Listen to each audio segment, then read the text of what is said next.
Hello everybody, the Law Gnome is here. It's really interesting. We need no longer fear the banana. Does it work on all fruit? What about salads?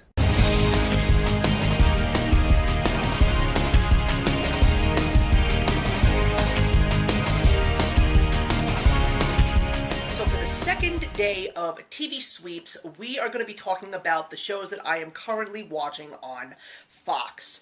And there really hasn't been many shows that I've been watching on Fox lately. Unfortunately, as a big fan of Simpsons and Family Guy, I kind of just wait for those shows to come out on home video release so I can actually watch them whenever I want. But there has been one specific show that I have stuck with all this time, and a new show which I think without a doubt may be the best new show of this year's television season. But first we're going to talk about the classic, and that of course is the 5th season of Brooklyn Nine-Nine.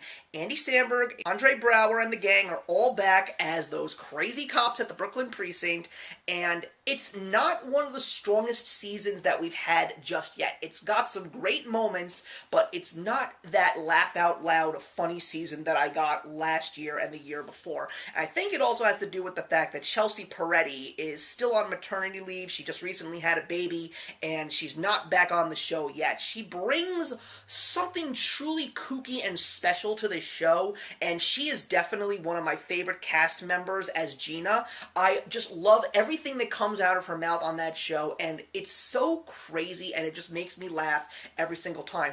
But the team is still trying to do everything that they can. I mean, Rose is great, Boyle's great, Terry's always funny, Hitchcock and Scully are having some of their best moments this season, and I definitely can't stress that enough. I'm actually very glad that they have become this very big, driving, silly force of the show right now. And of course, Amy is a great character too. I'm really liking the story arc that's been taking place over the last 2 seasons with her and Jake. And again, it's not the funniest season this year, but it definitely has its moments. I don't know exactly what's going to be coming of this show next season. There are rumors saying that the 5th season, which is the one that we're in right now, may in fact be the last season, and I'm just hoping that Gina comes back if this is going to be the case. But you know something?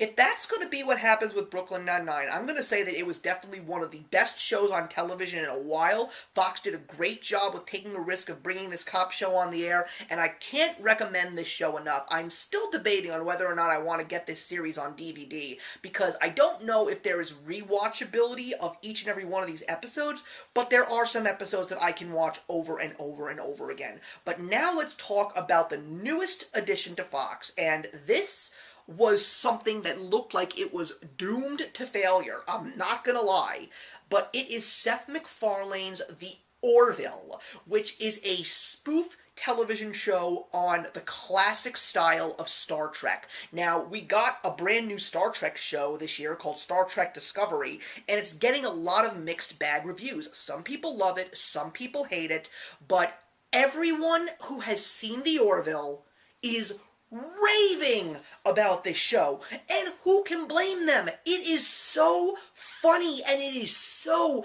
ingenious. A classic Star Trek fan that has been watching Star Trek since the original series is going to embrace The Orville with open arms, because it really feels like you're watching a Star Trek episode with a little comedy in it. And it also plays upon a lot of Star Trek mannerisms and things that people always ask. Like, when the captain leaves the bridge, what does the crew actually do when the doors are closed and the captain is in his quarters? Well, we get it.